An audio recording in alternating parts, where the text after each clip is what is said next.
Hello and welcome to agingparents.com. I'm Dr. Mikol Davis, clinical psychologist with specialty in family conflict. And I'm Carolyn Rosenblatt, registered nurse and attorney. Today we're going to talk about money. We're going to talk about somebody else's money. We're going to talk about our parents' money, and we're going to talk about how our parents are handling their money, which for many of us is somewhat of a role reversal because generally most of our lives our parents have talked about our responsibility about handling money and what we should do, and now we're going to turn the tables and talk a little bit about, as our parents grow older, what are the warning signs that we need to be aware of that perhaps maybe mom or dad are having some difficulties dealing with their finances. And in fact, maybe there might be a time that we need to have a discussion about when to take the checkbook away. So Carolyn, I know you know a little bit about this subject matter. Right. In fact, you've written a book on this subject. It's a part of the Boomer's Guide on handling money for aging parents. Yes, it's How to Handle Money for Aging Loved Ones. It's a mini book, and it's part of the series, The Boomer's Guide to Aging Parents. The reason I wrote this is because in our consulting practice here at agingparents.com, we are running into this problem with increasing frequency, that adult children come to us with a distress call that their mom or their dad has been not as responsible as they used to be about money, and they're afraid that their parent is being abused. Unfortunately, financial elder abuse is common mostly with family members. There are certainly others who commit this crime, but it is a problem for those who see their parent, their aging loved one, as becoming vulnerable to the risk of being ripped off by someone around money. So let's talk a little bit about what are some of the signs that as a caregiver, as an adult child, that I'm concerned about taking care of my mom. My mom lives 500 miles away from where I live.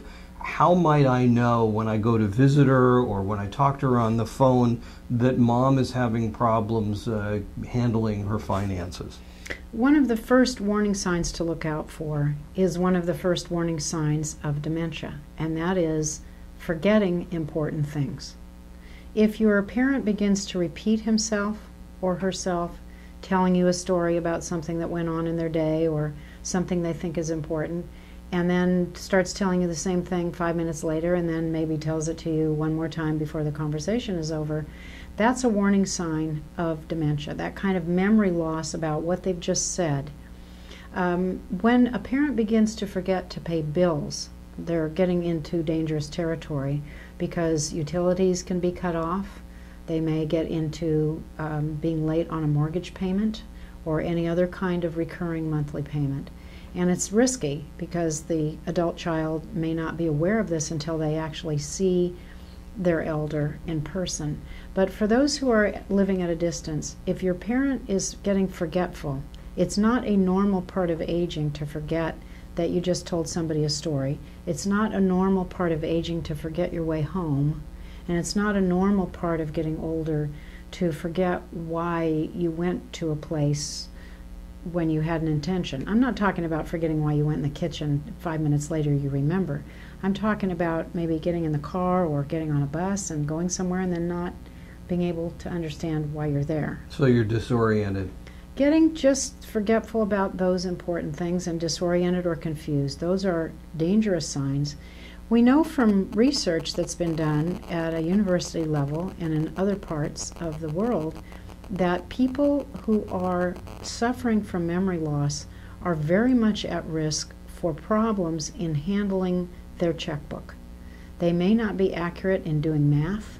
They may not balance the checkbook. They may not understand that they have paid a bill and they pay it twice, or they may completely forget that they're supposed to pay bills at a certain time, and that puts them in a danger zone.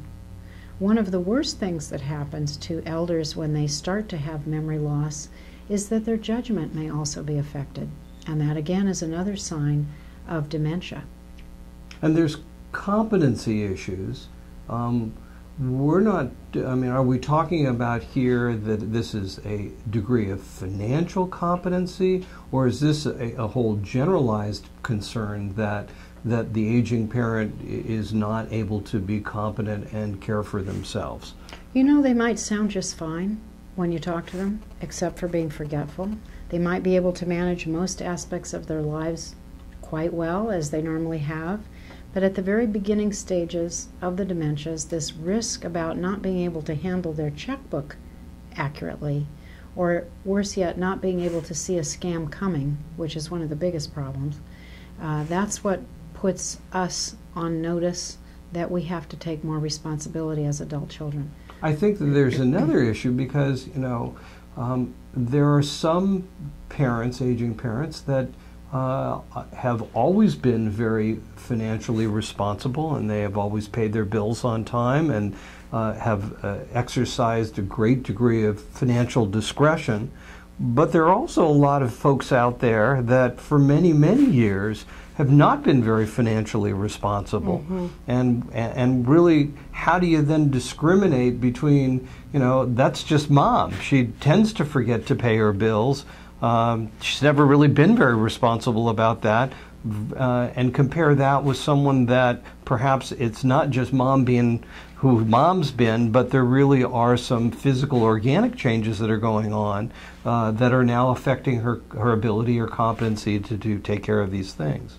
Dementias affect the brain. They affect the function of the brain, the part of the brain where judgment and the ability to calculate and discriminate between things it lives. And so those are the things that might be slipping very gradually, and it's a little scary because there's no easy way to define that. It can affect either someone who was a professor of economics or an accountant with a major firm, as well as somebody who had a little trouble balancing the checkbook in their 20s. And it's deceiving because we've found this to be true when I've done competency evaluations to test for the degrees of dementia that people have, that you can test someone one day and they seem to be clear as a bell, they're very competent, their memory is fine, and you test them with the same kinds of things the next day or later in the day, and you see a very different individual. So I think that for people that are out there concerned about their parents, they go on a visit and they spend a brief time and they're gone, and their sense is that mom or dad are really okay. And then their sibling goes and visits mom or dad, and they have conflict because they see just a very different human being. So the nature of dementia and different forms of Alzheimer's does affect the brain so that we see performance changing from time to time, day to day, hour to hour, and it can be very, very deceiving. Right, and we can't always tell from one visit, and that's why when you evaluate somebody, you always do it in 2 successive visits. But I think the message to take away today is one of warning, that if you have noticed that your parent is getting forgetful at all, that it's important to make sure you visit their home and take a look around. Are there unopened bills? Is there evidence that things are unkempt? Is there a friend that mom or dad has made that they spend a lot of time with on the telephone and they're talking about money, or God forbid mom or dad is starting to write checks to this so-called friend? That's a typical scene for a scammer to go after someone, and they are professionals at this and very, very good. So we want to pay attention to our parents and step in and notice things so that we can protect them if we need to from the effects of their dementias. We want to thank you for stopping by at agingparents.com. I'm Dr. Mikol Davis. And I'm Carolyn Rosenblatt. Thank you for listening. Thanks.